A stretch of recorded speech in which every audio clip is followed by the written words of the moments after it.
Good morning, welcome to వార్తలు వాస్తవాలు. నా పేరు రాజేష్. పత్రికల్లో వచ్చిన ప్రధాన వార్తలను చూద్దాం. ముందుగా నమస్తే తెలంగాణ.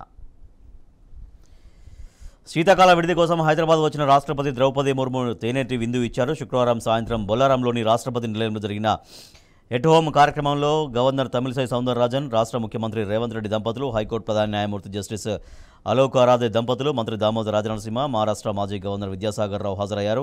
శాసనసభ స్పీకర్ గడ్డం ప్రసాద్ కుమార్, మండలి చైర్మన్ గుత్తా సుఖేందర్ రెడ్డి, రాష్ట్ర మంత్రులు, కాంగ్రెస్, బీఆర్ఎస్ ఎమ్మెల్యేలు, ఎమ్మెల్సీలు, ఎంపీలు, ఐఏఎస్, ఐపీఎస్, ఐఆర్ఎస్ అధికారులు పాల్గొన్నారు. ఈ కార్యక్రమంలో ప్రతి పేదకు ప్రభుత్వ సహకారం, నిస్సహాయాలకు సాయం అందించడమే ప్రభుత్వ జయం చెప్పినట్టుగానే డిసెంబర్లో తెలంగాణలో మిరాకిల్ జరిగింది.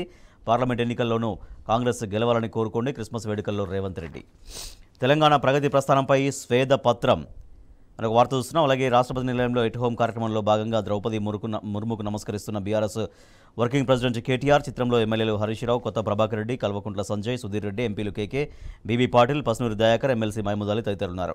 కారు స్టీరింగ్ పట్టిన కేటీఆర్ తెలంగాణ భవన్ టు బొల్లారం స్వయంగా కారు నడుపుతూ రాష్ట్రపతి విందుకు పక్క సీట్లో కూర్చున్న హరీష్ రావు. 28 నుంచి ప్రజాపాలన, గ్రామాల్లో వచ్చే నెల 6 వరకు వినతుల స్వీకరణ, విధి విధానాల ఖరారుకు రేపు కలెక్టర్లతో సీఎం కాన్ఫరెన్స్ అనే వార్త ఒకటి చూస్తున్నాం.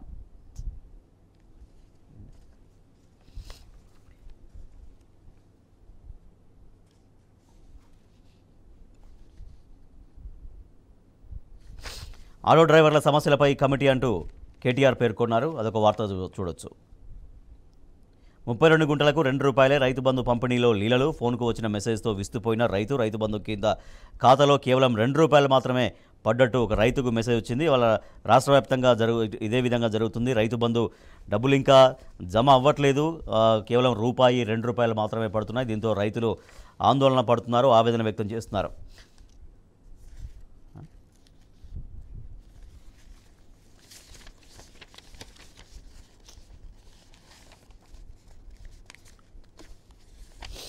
రెండు నెలల పసిపాపకు కరోనా, 14 నెలల చిన్నారికి కూడా పాజిటివ్ ఉంది. రాష్ట్ర వ్యాప్తంగా ఒకే రోజే 11 కేసులు, నిలోఫర్లు ప్రత్యేక ఐసోలేషన్లో చికిత్స, దవాఖానలో 24 పడకలతో వార్డు ఏర్పాటు చేస్తున్నామన్నట్టుగా వైద్యులు వెల్లడించారు.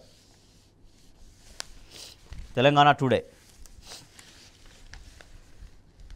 TBG case will contest Singareni polls, says Kavitha. WFI row Bajrang returns Padma Shri, Olympic medallist leaves award on pavement at Kartavya Path. TV పత్రికల్లో వచ్చిన ప్రధాన వార్తలు. వీటికి సంబంధించి వార్తలు వాస్తవాలు చర్చలోకి వెళ్దాం. చిన్న బ్రేక్ తర్వాత చూస్తూనే ఉండండి టీ న్యూస్.